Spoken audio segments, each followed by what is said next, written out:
नमस्कार मित्रों, आज की हमारी कहानी है बूढ़ी काकी। बूढ़ी काकी कहानी के रचनाकार मुंशी प्रेमचंद जी हैं। तो बुढ़ापा बहुधा बचपन का पुनरागमन हुआ करता है। बूढ़ी काकी में जिह्वा स्वाद के सिवा और कोई चेष्टा शेष न थी और न अपने कष्टों की ओर आकर्षित करने का रोने के अतिरिक्त कोई दूसरा सहारा ही। समस्त इंद्रियां, नेत्र, हाथ और पैर जवाब दे चुके थे। पृथ्वी पर पड़ी रहती और घर वाले कोई बात उनकी इच्छा के प्रतिकूल करते, भोजन का समय टल जाता या उसका परिणाम पूर्ण न होता अथवा बाजार से कोई वस्तु आती और न मिलती तो ये रोने लगती थीं। उनका रोना सिसकना साधारण रोना न था, वे गला फाड़ फाड़ कर रोती थीं।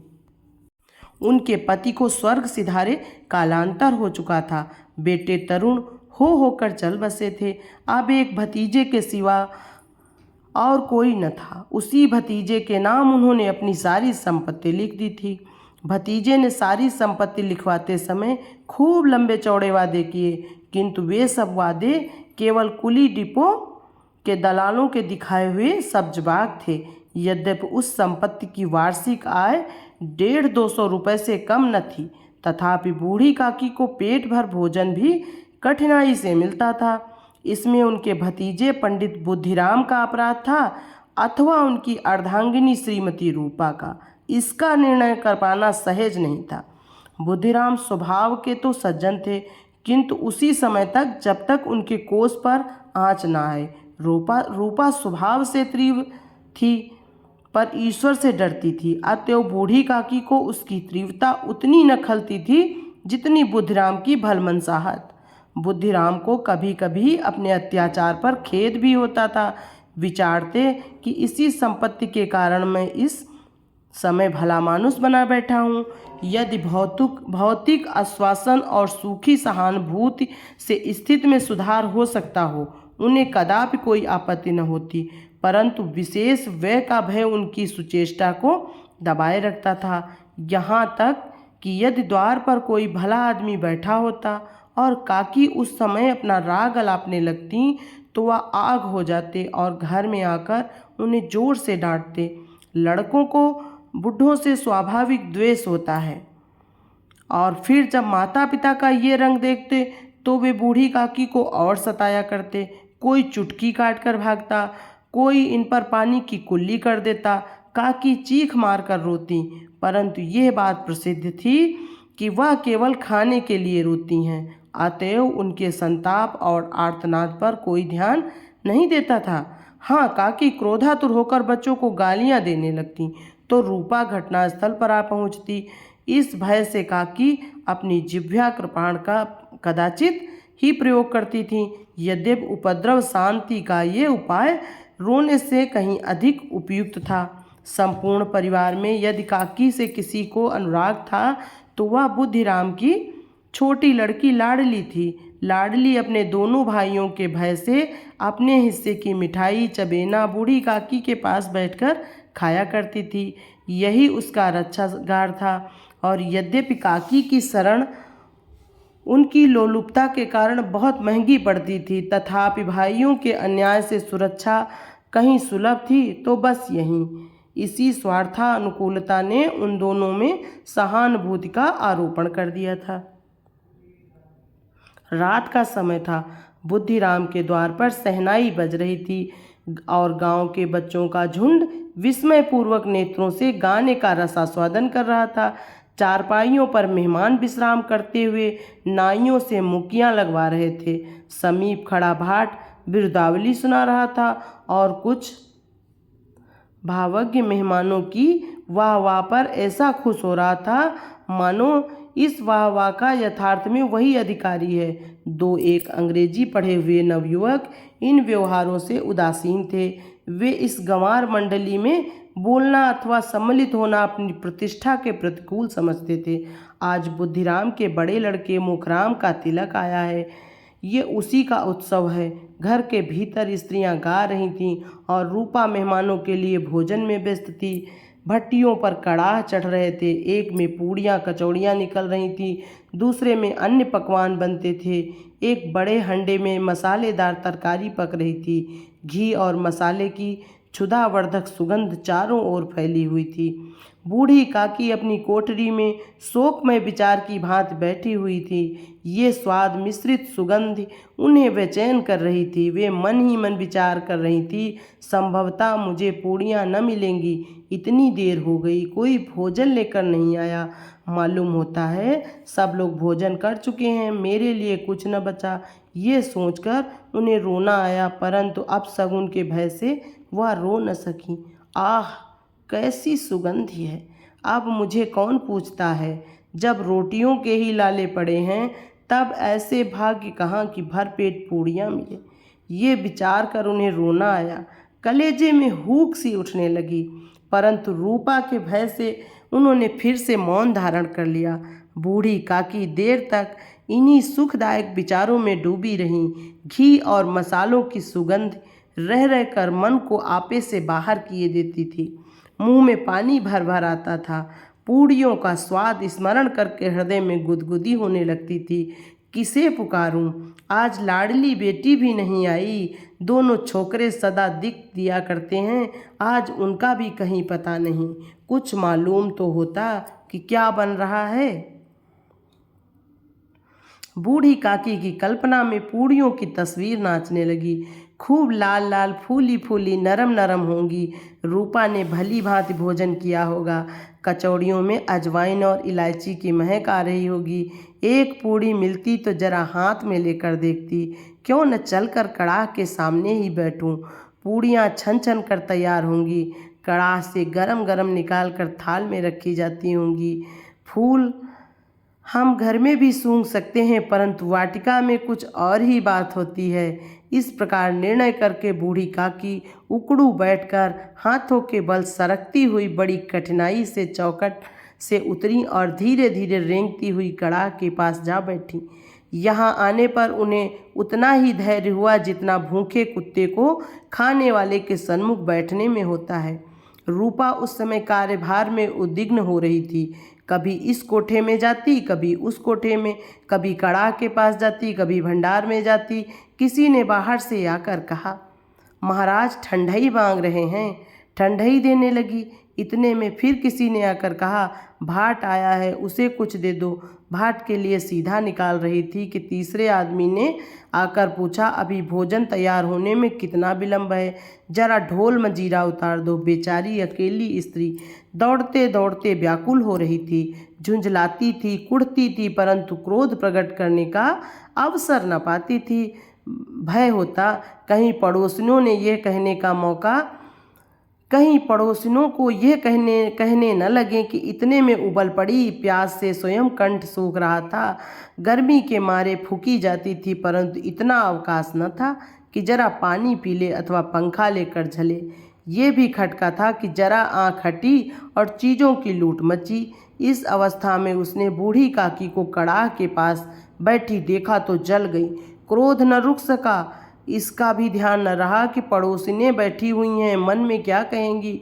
पुरुषों में लोग सुनेंगे तो क्या कहेंगे। जिस प्रकार मेढक केचुए पर झपटता है, उसी प्रकार वह बूढ़ी काकी पर झपटी और उन्हें दोनों हाथों से झटक कर बोली, ऐसे पेट में आग लगे। पेट है या भाड़?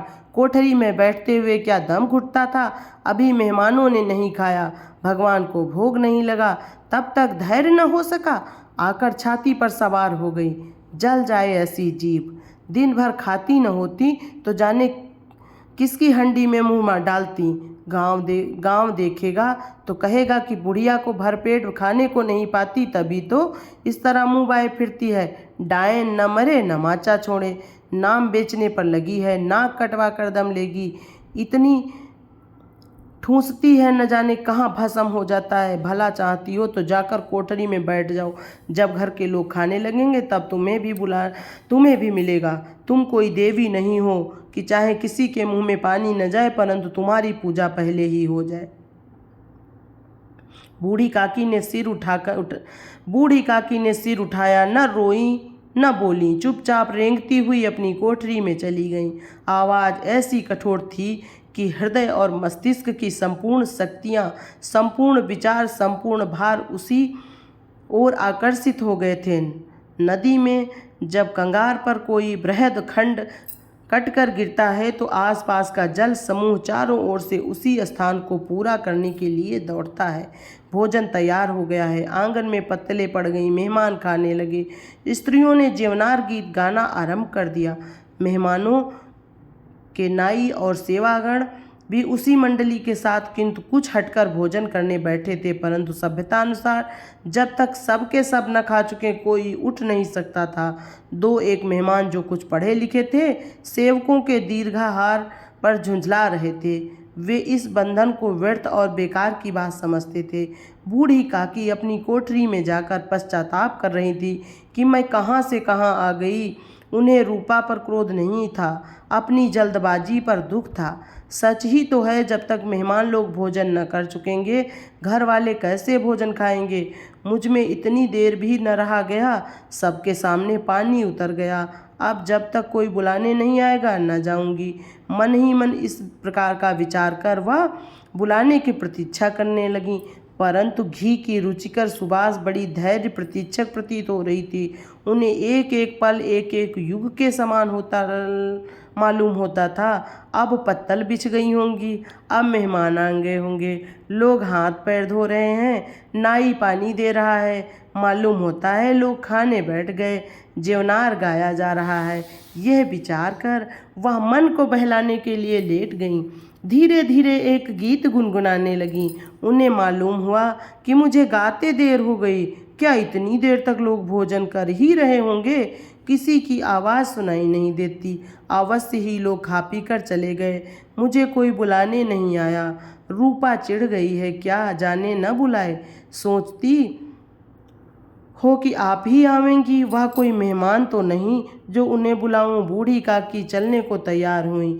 ये विश्वास कि एक मिनट में पूड़ियाँ और मसालेदार तरकारियाँ सामने आएंगी उनकी स्वादेंद्रियों को गुदगुदाने लगा। उन्होंने मन में तरह तरह के मंसूबे बांधे।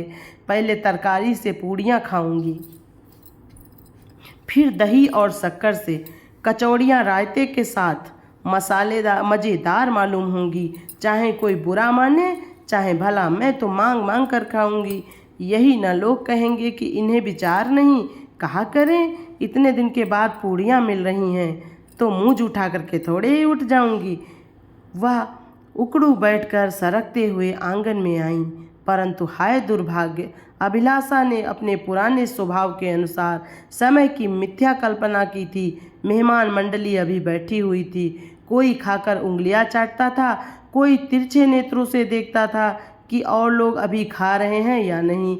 कोई इस चिंता में था कि पत्तल पर पूड़ियाँ छूट जाती हैं, किसी तरह इन्हें भीतर रख लेता।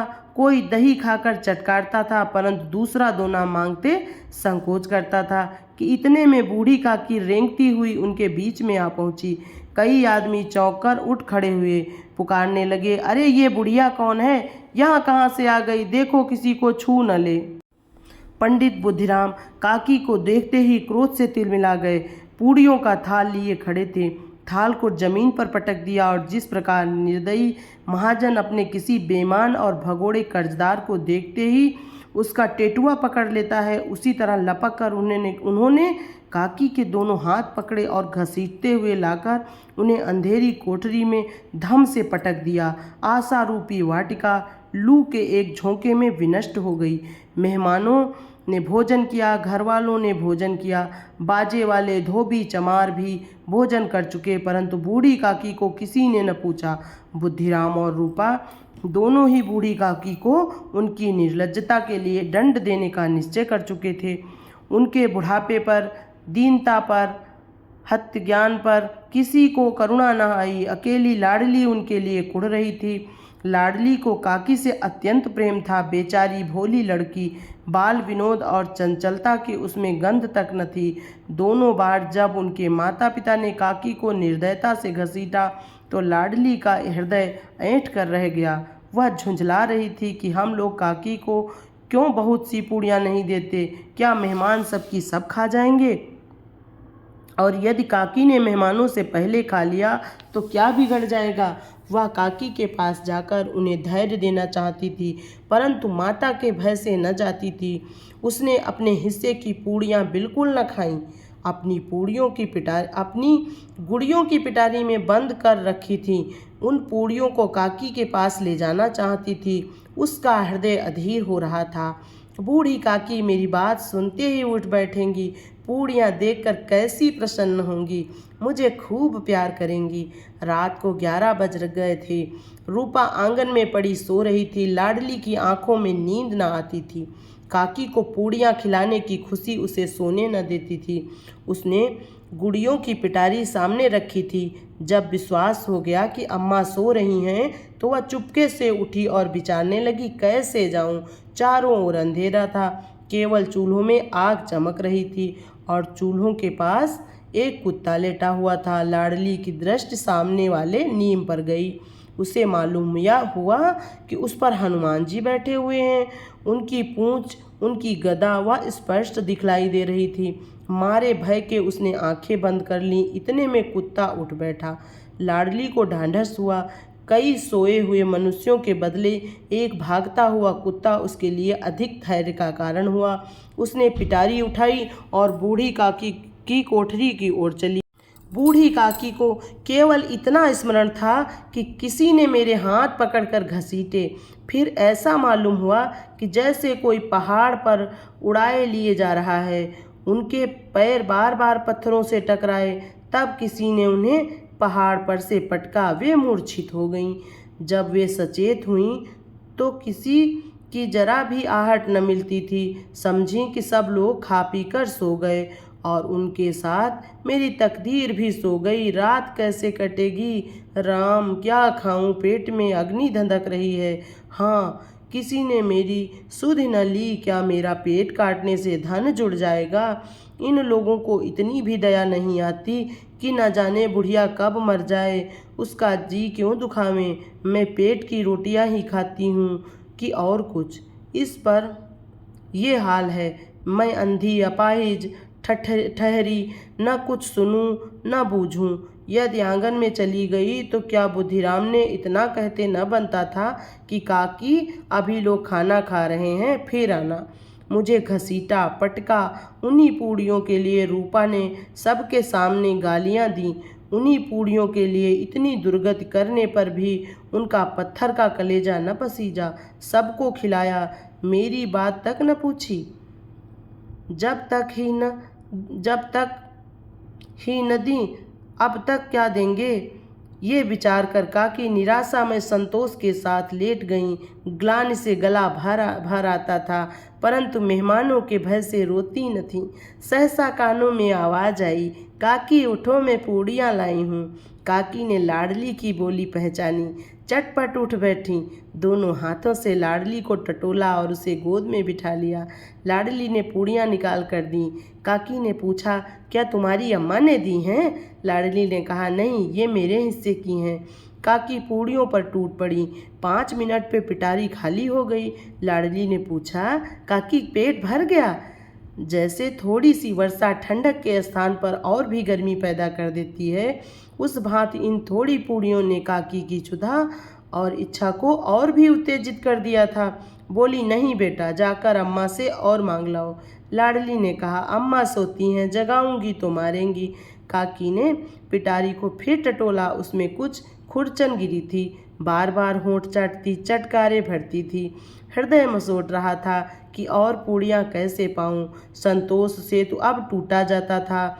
तब इच्छा का बहाव अपरिमित हो जाता है। मत वालों को मद का स्मरण करना उन्हें मदान्ध बनाता है। काकी का अधीर मन इच्छाओं के प्रबल प्रवाह में बह गया। उचित और अनुचित का विचार जाता रहा। वे कुछ देर तक उस इच्छा को रोकती रहीं। सहसा लाडली से बोली, मेरा हाथ पकड़कर वहाँ ले चलो जहाँ मेहमानों ने बैठकर भोजन किया था।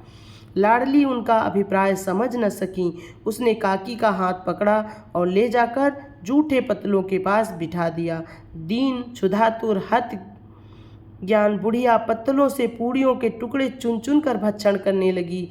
ओह, दही कितना स्वादिष्ट था। कचौड़ियाँ कितनी सलोनी, खस्ता कितने सुकोमल। काकी बुद्धिहीन होते हुए भी इतना जानती थी कि मैं वह काम कर रही हूँ जो मुझे कदापि न करना चाहिए। मैं दूसरों की जूठी पत्तल चाट रही हूँ, परंतु बुढ़ापा, तृष्णा, रोग का अंतिम समय है जब संपूर्ण इच्छाएं एक ही केंद्र पर आ लगती हैं। बूढ़ी काकी में ये केंद्र उनकी स्वतंत्रीय थी। ठीक उसी समय रूपा की आंख खुली। उसे मालूम हुआ कि लाडली मेरे पास नहीं है। वह चौंकी, चारपाई से इधर उधर ताकने लगी कि कहीं नीचे तो नहीं गिर गई पड़ी। उसे वहां न पाकर वह उठी तो क्या देखती है कि लाडली जूठे पत्तलों के पास चुपचाप खड़ी है और बूढ़ी काकी पत्तलों पर से पूड़ियों के टुकड़े उठा उठा कर खा रही हैं। रूपा का हृदय सन्न हो गया। किसी गाय की गर्दन पर छुरी चलते देखकर जो अवस्था उसकी होती वही उस समय हुई। एक ब्राह्मणी दूसरों की जूठी पत्तल टटोले, इससे अधिक शोकमय दृश्य असंभव था। पूड़ियों के कुछ ग्रासों के लिए उसकी चचेरी सास ऐसी निष्कृष्ट कर्म कर रही है। यह वह दृश्य था जिसे देखने वालों के हृदय कांप उठते थे। ऐसा प्रतीत होता मानो जमीन रुक गई, आसमान चक्कर खा रहा है, संसार पर कोई आपत्ति आने वाली है। रूपा को क्रोध न आया। शोक के सन्मुख क्रोध कहाँ, करुणा और भय से उसकी आंखें भर आईं। इस अधर्म का भागी कौन है? उसने सच्चे हृदय से गगन मंडल की ओर हाथ उठाकर कहा, परमात्मा मेरे बच्चों पर दया करो, इस अधर्म का दंड मुझे मत दो, नहीं तो मेरा सत्यानाश हो जाएगा। रूपा को अपनी स्वार्थपरता और अन्याय इस प्रकार प्रत्यक्ष रूप में कभी न दिख पड़े थे। वह सोचने लगी, हाय कितनी निर्दय हूँ। जिसकी संपत्ति से मुझे 200 रुपये आय हो रही है उसकी ये दुर्गत, और मेरे कारण। हे दयामय भगवान, मुझसे बड़ी भारी चूक हो गई, मुझे क्षमा करो। आज मेरे बेटे का तिलक था, सैकड़ों मनुष्यों ने भोजन पाया, मैं उनके इशारों की दासी बनी रही, अपने नाम के लिए सैकड़ों रुपए व्यय कर दिए, परंतु जिसकी बदौलत हजारों रुपए खाए उसे इस उत्सव में भी भरपेट भोजन न दे सकी।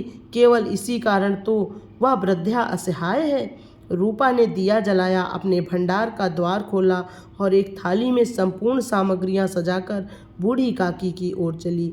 आधी रात जा चुकी थी। आकाश पर तारों के थाल सजे हुए थे और उन पर बैठे हुए देवगण स्वर्गीय पदार्थ सजा रहे थे, परंतु उसमें किसी को यह परमानंद प्राप्त न हो सकता था जो बूढ़ी काकी को अपने सन्मुख थाल देखकर प्राप्त हुआ। रूपा ने कंठारुद्ध स्वर में कहा, काकी उठो, भोजन कर लो, मुझसे आज बड़ी भूल हुई है, उसका बुरा न मानना। परमात्मा से प्रार्थना कर दो कि वह मेरा अपराध क्षमा कर दें। भोले भाले बच्चों की भांति जो मिठाइयाँ पाकर, मार खाकर और तिरस्कार सब भूल जाता है, बूढ़ी काकी वैसे ही सब भूल कर बैठी हुई खाना खा रही थी। उनके एक एक रुएं में सच्ची सदिच्छाएं निकल रही थीं और रूपा बैठी स्वर्गीय दृश्य का आनंद लेने में निमग्न थी। कहानी कैसी लगी? अगर कहानी आपको अच्छी लगे तो लाइक करें, सब्सक्राइब करें और फैमिली फ्रेंड के साथ शेयर करें। Thanks for watching.